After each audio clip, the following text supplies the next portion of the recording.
berjalan dalam firman-Mu, hatiku siap.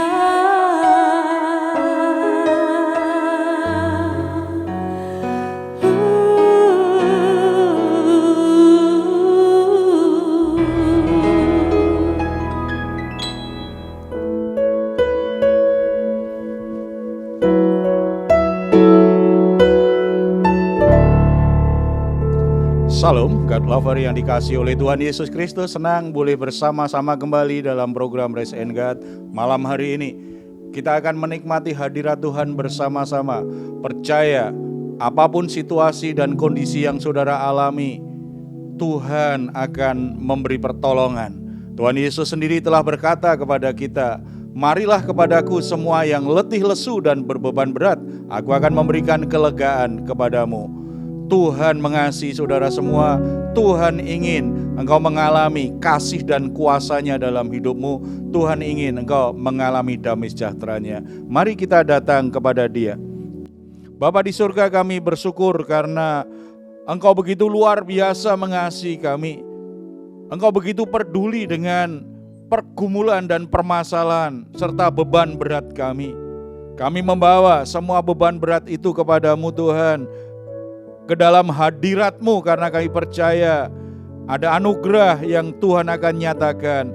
Jiwa kami akan mengalami kelegaan, ada damai sejahtera, dan Tuhan memberi kami hikmat dan pertolongan yang kami butuhkan. Bapa di surga, biarlah kami semua juga boleh memberikan korban syukur kami melewat pujian dan penyembahan kami di hadapan-Mu. Kiranya nama-Mu diagungkan, dimuliakan selama-lamanya. Dalam nama Tuhan Yesus. Amin.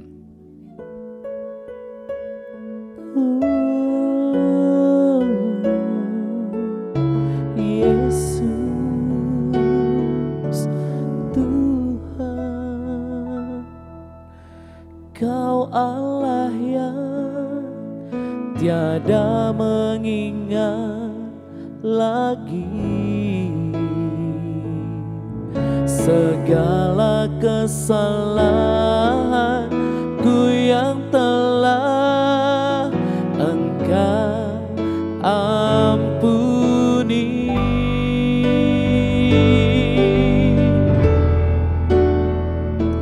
Walau dosaku merah bagai kesumba, Engkau menjadikanku putih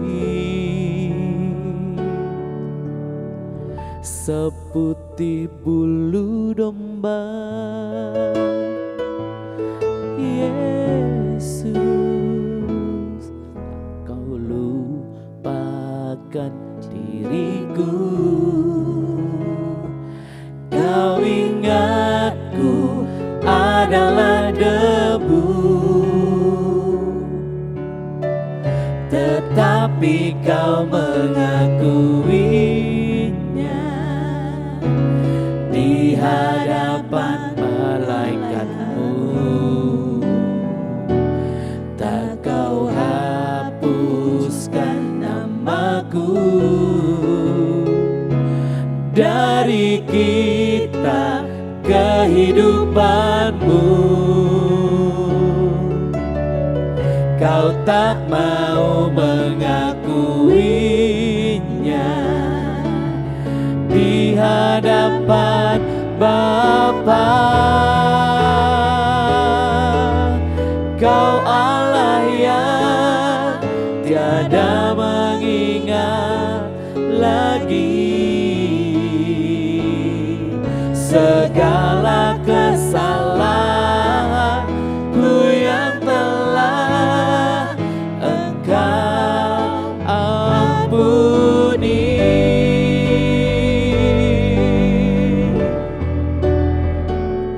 Walau dosaku merah bagai kesumba, Engkau menjadikanku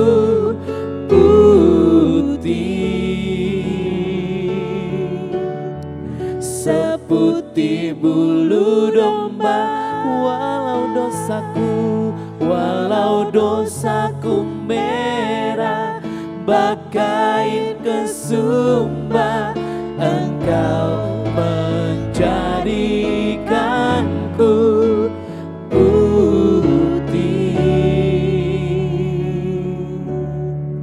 seputih bulu domba. Oh, terima kasih Tuhan, segala kebaikan-Mu. Terima kasih Tuhan, segala pengorbanan-Mu. Kami menikmati hadirat-Mu, kami menikmati Engkau Tuhan. Tiada Allah seperti-Mu Yesus. Terima kasih Tuhan, oleh karena darah-Mu kami beroleh kemenangan. Haleluya. Terima kasih Tuhan. Terima kasih. Ku sembah Kau, amin, dalam roh dan kebenaran. Ku sembah Kau dalam roh dan kebenaran.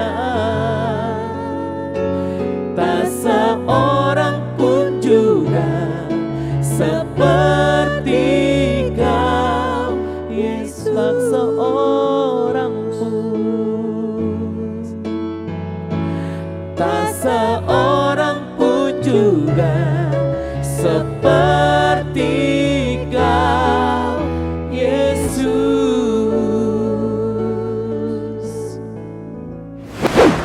Puji Tuhan, tidak ada yang melebihi Tuhan yang kita sembah, yaitu Tuhan Yesus Kristus. Amin. Kasih-Nya begitu sempurna kepada kita, pengampunannya begitu sempurna kepada kita, layak bagi kita untuk selalu menyembah Dia di dalam roh dan kebenaran.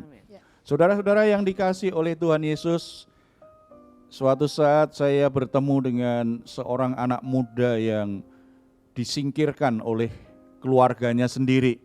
Bahkan teman-teman gerejanya pun juga akhirnya tidak mau untuk bertegur sapa, kalau bisa menghindar.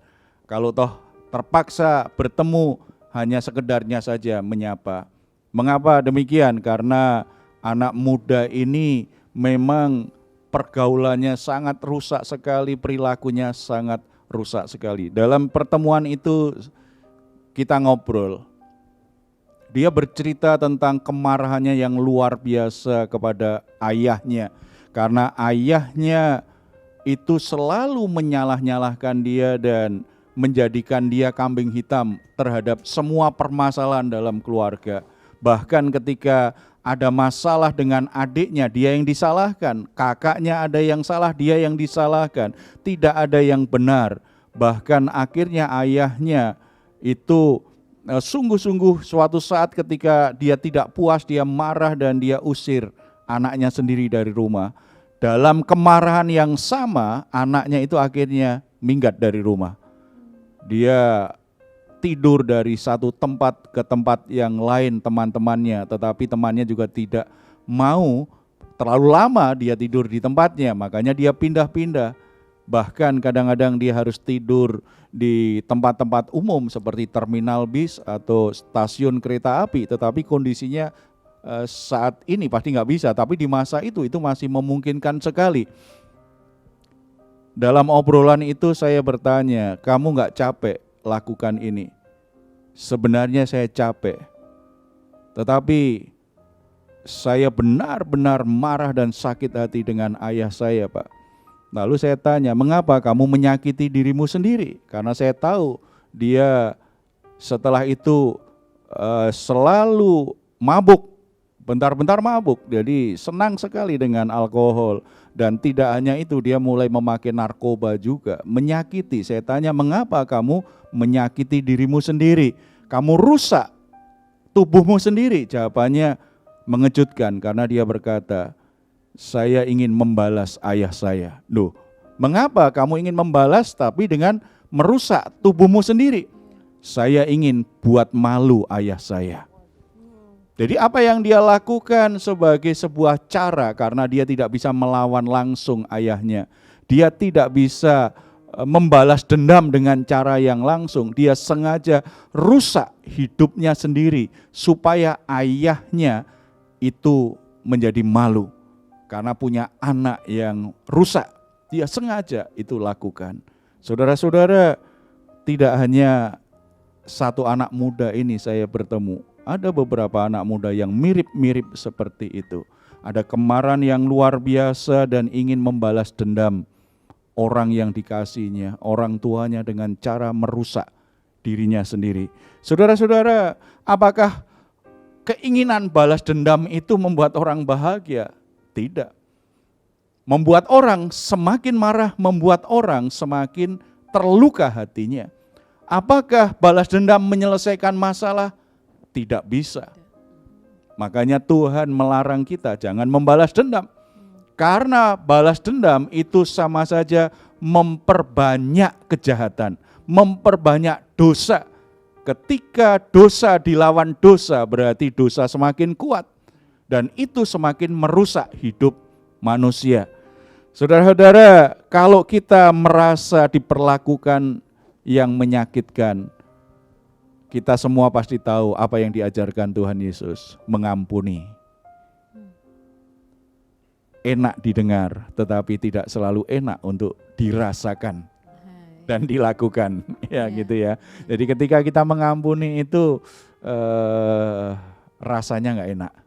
Susah, Pak. Melakukannya sulit ya. Susah banget, Pak. Nah, apalagi yang menyakitkan, yang menyakiti hati kita itu seseorang yang sangat kita kasihi, sangat kita hormati. Seperti anak muda tadi kan, karena dia sakit hati sekali dengan ayahnya, lukanya lebih dalam. Jadi bagaimana Pak prinsip pengampunan yang diajarkan oleh Tuhan Yesus yang mengampuni tanpa batas tuh Pak? Wah, itu menarik sekali, siap mengampuni tanpa batas ya. Harus ya Pak, harus kan Pak ya. Iya. Mari kita lihat apa yang Tuhan ajarkan ya. Dari Matius pasal 18 ayat 21 sampai 35. Ada beberapa prinsip yang kita bisa temukan di situ ya. Saudara-saudara di rumah boleh nanti membuka Alkitab sendiri ya, di Matius pasal 18 ayat 21 sampai 35, supaya kita punya pemahaman yang utuh dari perikop itu. Tetapi saya akan sampaikan beberapa prinsipnya. Yang pertama, mengampuni itu memang mestinya tanpa batas. Di ayat 21 dan 22, kemudian datanglah Petrus dan berkata kepada Yesus, Tuhan, sampai berapa kali aku harus mengampuni saudaraku jika ia berbuat dosa terhadap aku? Sampai 7 kali? Yesus berkata kepadanya, bukan, aku berkata kepadamu bukan sampai 7 kali, melainkan sampai 70 kali 7 kali. Artinya apa? Itu enggak ada batasnya, sebab kapan ada seseorang pernah berbuat salah kepada kita, misalnya sehari sampai 70 kali. Itu aja wah susah, apalagi sampai 70 kali 7 kali. Itu artinya ya mengampuni terus. Mengampuni itu jangan berpikir sampai kapan, enggak. Mengampuni itu adalah sebuah sikap iman, sikap hati yang jelas sebagai orang percaya, sebagai murid Tuhan Yesus, bahwa mengampuni itu sebuah keputusan terus-menerus. Saya tidak mau suatu saat ketika mengalami situasi yang menyakitkan, saya berhenti mengampuni, karena selalu ada orang yang harus kita ampuni. Sebagaimana juga orang-orang di sekitar kita, selalu saja suatu saat mereka pasti ingin mengampuni kita karena kita buat kesalahan juga. Kita lakukan yang menyakitkan juga lewat perkataan, perbuatan atau sikap kita. Sadar atau enggak, kita juga membuat seseorang bisa sakit hati terhadap kita dan mereka juga bergumul untuk memaafkan kita loh.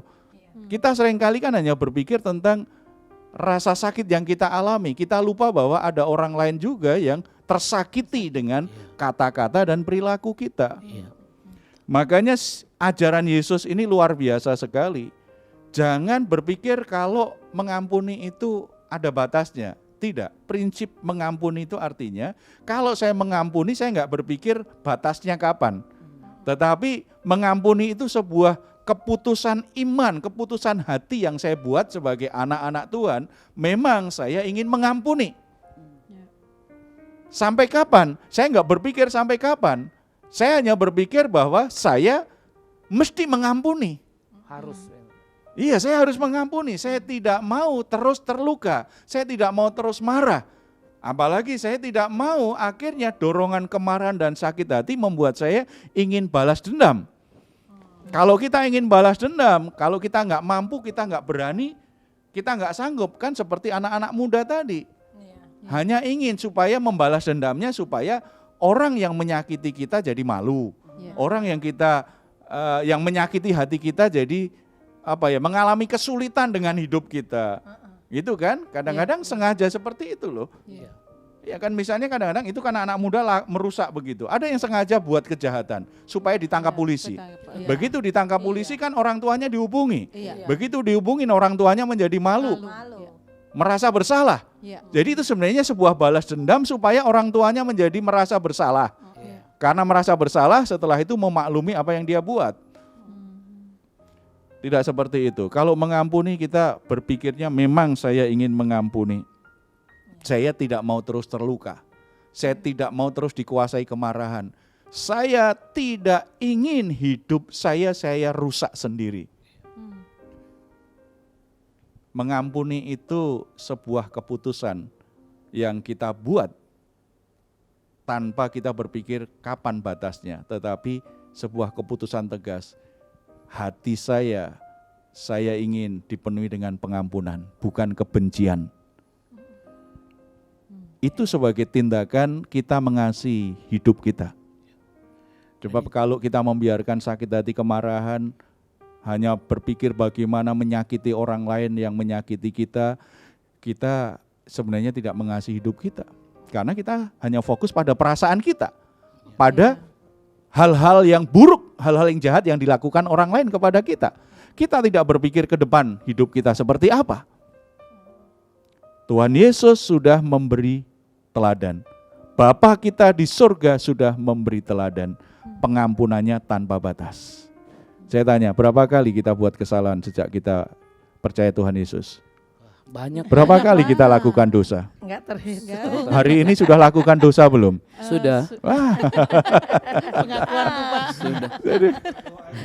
Ya, nah kadang-kadang kan gitu ya Pak ya. Kita sadar atau enggak, kita ini masih punya sisi kedagingan yang kadang-kadang kita enggak bisa matikan. Akhirnya kita berbuat dosa. Walaupun setelah itu kita cepat sadar, kita cepat minta ampun. Tetapi apakah besok kita mungkin enggak berdosa? Mungkin juga berdosa, enggak sadar lagi. Gitu kan? Tapi memang biasanya kalau jatuh dosa bilangnya enggak sadar ya. Artinya kita itu masih mungkin berbuat dosa, tetapi seberapapun kita gagal lakukan kebenaran dan kita jatuh dosa, Tuhan tetap mengampuni kita. Amin. Tapi bukan berarti itu sebuah pembenaran kita berdosa. Setiap Tidak. hari bikin dosa ya Pak. Iya, tapi itu Tuhan menunjukkan bahwa pengampunan Tuhan, kasih karunia Tuhan tanpa batas. Ya, mestinya semakin diampuni, orang itu semakin jadi baik. Semakin sedikit melakukan dosa. Kalau orang semakin diampuni. Karena itulah kekuatan kasih loh. Kalau kita diampuni kesalahan kita oleh orang tua kita misalnya, lalu kita melihat bahwa orang tua kita sungguh-sungguh menerima kita sepertinya kita nggak buat salah lagi nih. Sepertinya kita nggak pernah berbuat salah kepada orang tua kita. Kita itu begitu bersyukur dan menghargai orang tua kita lebih besar dari sebelumnya. Kita mengasihi dan bangga dengan orang tua kita. Dan kita ingin menyenangkan orang tua kita. Bahkan kita berkata, saya ingin mulai hari ini membuat bahagia orang tua saya. Walaupun Karena kadang apa? susah ya Pak. Iya, Sangat susah. karena kita merasakan kasih orang tua kita Iya. kan. Iya. Kita lakukan banyak hal yang menyedihkan hati orang tua, tetapi kok tetap aja menerima orang tua, memberi kesempatan lagi, Iya, orang tua memaafkan kita lagi.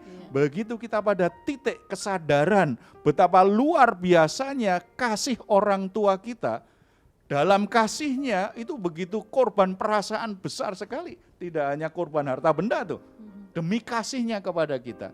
Kalau kita sampai hati kita mulai ada kesadaran seperti itu, kita penyesalan kita sangat besar dan kita ingin setelah itu menggunakan waktu yang tersisa untuk bersama dengan orang tua, melakukan hal-hal yang membuat orang tua kita bisa bahagia, yang membuat hati orang tua kita disenangkan.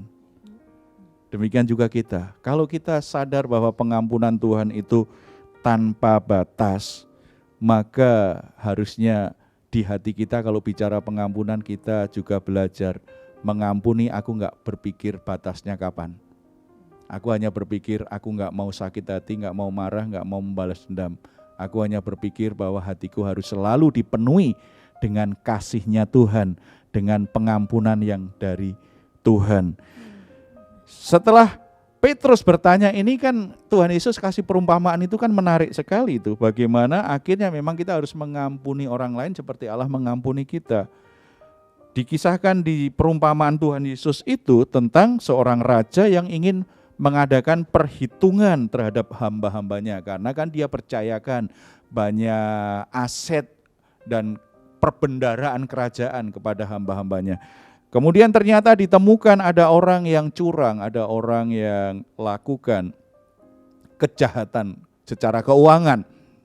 Makanya Tuhan panggil orang itu bersama dengan keluarganya dan akan dihukum kalau tidak bisa membayar hutangnya. Disebutkan di ayat 24 itu hutangnya itu 10.000 talenta, itu besar sekali di masa itu. Akan dihukum, tetapi ketika hambanya ini dan keluarganya di hadapan raja, dia merendahkan diri, sujud, menyesali perbuatannya dan minta belas kasihan raja, beri saya kesempatan. Hati raja tergerak dengan belas kasihan sehingga membebaskan hamba itu dari hukuman, disuruh pulang. Tapi ternyata begitu hamba itu keluar, dia ketemu temannya yang juga berhutang kepada dia. Jumlahnya kecil sekali dibandingkan yang dia hutangkan dengan raja itu. Ya. 100 dinar di ayat 28 itu disebutkan 100 dinar. Dia langsung kejar temannya itu, bahkan dia tagih ketika tidak bisa memberi kepastian untuk membayar, untuk melunasinya, dia cekik itu temannya itu. Benar-benar dia lupa bahwa baru saja dia dapat kasih karunia Tuhan. Makanya kemudian di ayat 33, raja itu ketika mendengar itu memanggil dia dan berkata, bukankah engkau pun harus mengasihi kawanmu seperti aku telah mengasihani engkau? Inilah kehendak Bapa di surga. Dia tidak segan-segan memberi kita pengampunan walaupun kita tidak layak menerimanya. Dia memberikan kasih karunia-Nya, kebaikannya, berkat-Nya melebihi apa yang layak kita terima. Bahkan kita sebenarnya tidak layak menerimanya. Tetapi Tuhan tetap mengasihi kita, Tuhan tetap memberikan hal-hal yang baik dalam hidup kita. Memberikan kita pengampunan padahal kita mungkin gak layak untuk diampuni. Karena tadi kan sudah diampuni, lakukan lagi. Sudah diampuni, berdosa lagi. Sudah diampuni, berdosa lagi. Gak ada henti-hentinya kan. Tuhan tetap mengampuni. Makanya dia tegas berkata kepada hamba yang sudah dia ampuni. Engkau harus mengasihi kawanmu seperti aku memberikannya kepadamu. Saudara-saudara, kekuatan dari mengampuni itu ada di mana sih? Pengalaman diampuni oleh Tuhan. Jadi semakin kita menyadari kita sudah diampuni Tuhan, semakin besar kasih Tuhan terhadap kita, kita semakin mampu. Jadi prinsip yang kedua ini penting. Kita harus mengampuni orang lain seperti Tuhan mengampuni kita. Lalu kita akan berkata lagi, memangnya kita bisa mengampuni seperti Tuhan mengampuni? Ya pasti tidak bisa, tetapi kan di dalam diri kita ada pengampunan Tuhan. Itu menjadi kekuatan yang sangat besar bagi kita. Akhirnya kita bisa membuat keputusan mengampuni orang lain. Dimulai dari keputusan, mau enggak mengampuni? Ketika kita mengingat betapa luar biasanya kasih Bapa di surga kepada kita, maka hati kita dipenuhi, dikuasai kasih itu. Ketika kita dikuasai kasih itu, maka kita akan bisa mengampuni orang yang bersalah kepada kita. Amin. Jadi mulainya dari kasih Tuhan yang kita terima. Berikan kepada orang lain yang tidak layak menerimanya, seperti kita juga tidak layak untuk diampuni oleh Tuhan.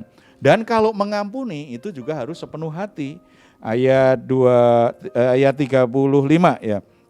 Maka Bapakku yang di surga akan berbuat demikian juga terhadap kamu apabila kamu masing-masing tidak mengampuni saudara-saudaramu dengan segenap hati. Jadi tuannya itu kemudian marah, raja itu marah kepada hamba yang tidak mau mengampuni teman yang berhutang kepada dia. Dia serahkan dia kepada Al-Guju sampai ia melunaskan seluruh hutangnya yang sebelumnya sudah dibebaskan ini. Ayat 35 tadi, demikian Bapa di surga. Artinya, kalau kita tidak mau mengampuni orang lain yang bersalah kepada kita, berarti kita lupa bahwa kita orang yang sudah diampuni Tuhan, padahal kita tidak layak menerima pengampunan itu. Berarti kita orang yang tidak tahu diri. Karena kita sudah diampuni Tuhan begitu luar biasa, kenapa saudaramu yang berbuat salah kepadamu mungkin hanya baru sekali. Sementara kita berulang-ulang bahkan tanpa henti itu tetap aja ada dosa dan Tuhan selalu ampuni. Itu artinya kita kan seperti tidak menganggap sesuatu yang berharga dan bernilai besar pengampunan Tuhan atas hidup kita. Akhirnya Tuhan menyerahkan pada Al-Guju hamba-hamba Tuhan. Dan kalau kita tidak mengampuni, Al-Guju hidup kita itu apa? Itu bisa hal-hal yang merusak hidup kita, yang menyiksa batin kita.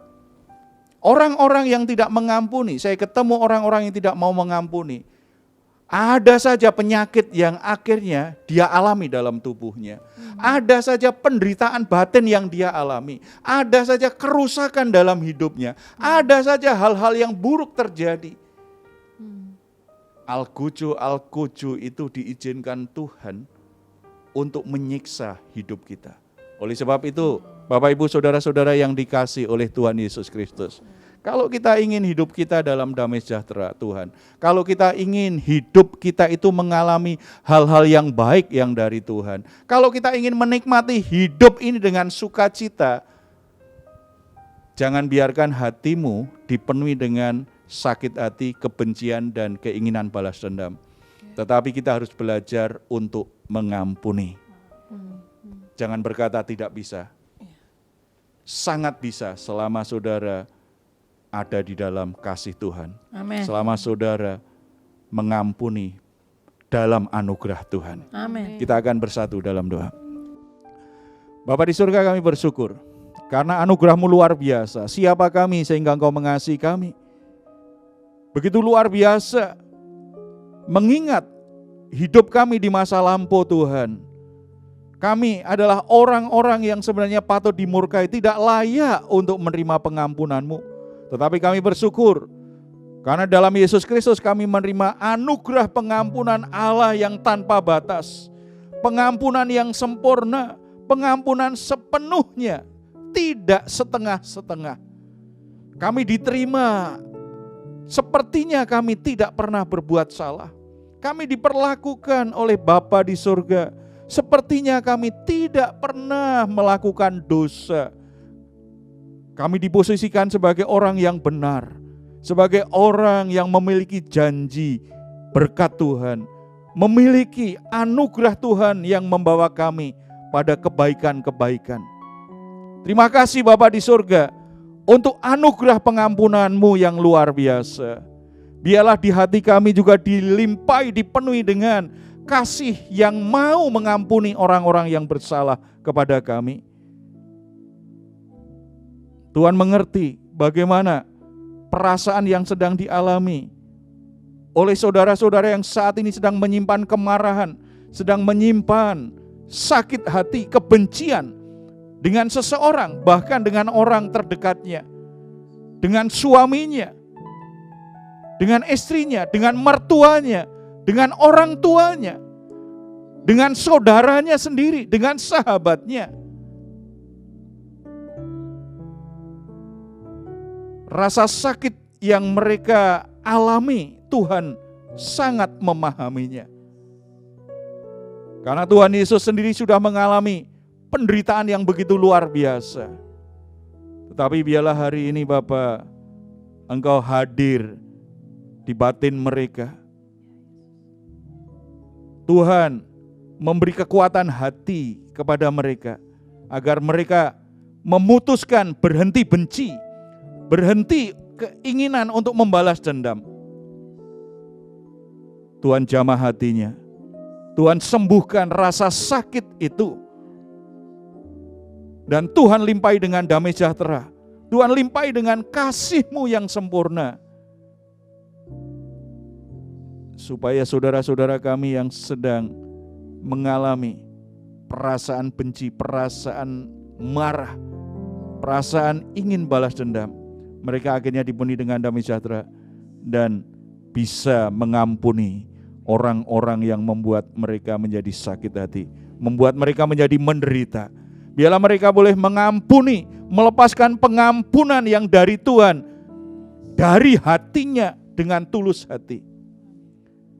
Dan kami percaya Bapa, ketika mereka melepaskan pengampunan, maka algojo kehidupan yang membuat hidup mereka menderita, yang membuat hidup mereka sengsara, yang membuat mereka menjadi orang yang selalu tertekan jiwanya, maka Tuhan akan singkirkan itu. Yang ada sekarang adalah kasih Tuhan, belas kasihan Tuhan memulihkan hidup mereka. Tuhan kembali memberikan kebaikan-kebaikan bagi anak-anak-Mu ini. Bahkan hal-hal yang di luar pikiran manusia Tuhan bisa berikan. Sesuatu yang mulia, sesuatu yang indah terjadi atas hidup mereka. Bapa di surga, berikan kelembutan hati bagi pasangan suami istri untuk saling mengampuni. Berikan kelembutan hati bagi orang tua dan anak untuk saling mengasihi. Berikan kelembutan hati antar saudara untuk saling mengasihi. Amin. Berikan kelembutan hati bagi para sahabat yang bermusuhan untuk saling mengampuni. Amin. Demikian juga kalau terjadi konflik-konflik, terjadi hubungan yang tidak benar, terjadi permusuhan di antara teman-teman pelayanan, di antara jemaat Tuhan di gereja, biarlah Tuhan lembutkan hati mereka dan biarlah mereka mengambil keputusan saling mengampuni satu sama lain seperti Bapa di surga sudah mengampuni kami semua. Terima kasih Bapa di surga. Damai sejahtera-Mu tidak hanya turun atas keluarga kami dalam gereja kami, tetapi juga turun atas kota kami, turun atas negeri kami. Sehingga di mana umat-Mu berada, di situ ada damai sejahtera. Amin. Di situ orang saling mengasihi, saling mengampuni satu sama lain.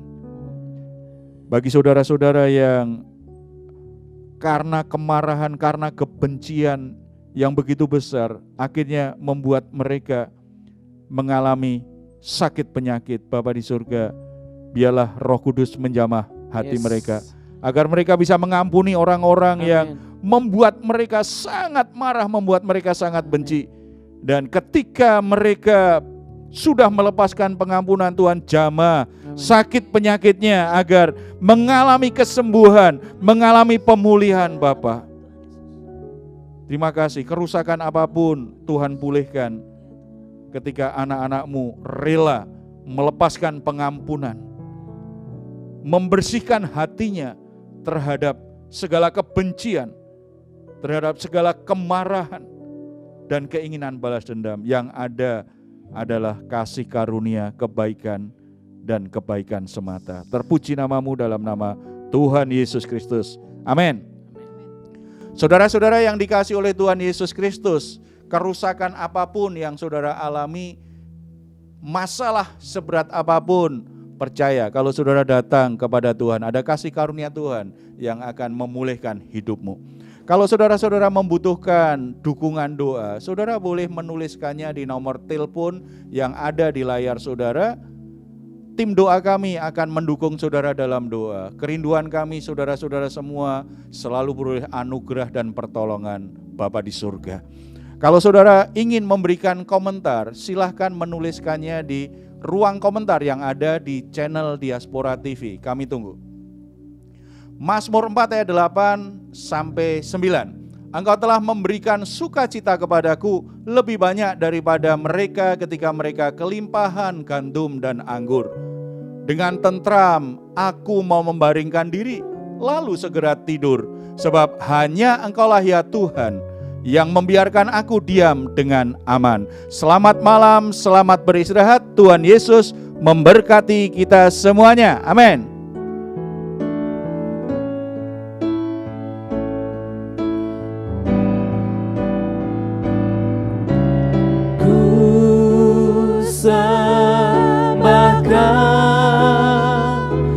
Dalam roh dan kebenaran, ku sembahkan. Dalam roh dan kebenaran, tak seorang pun juga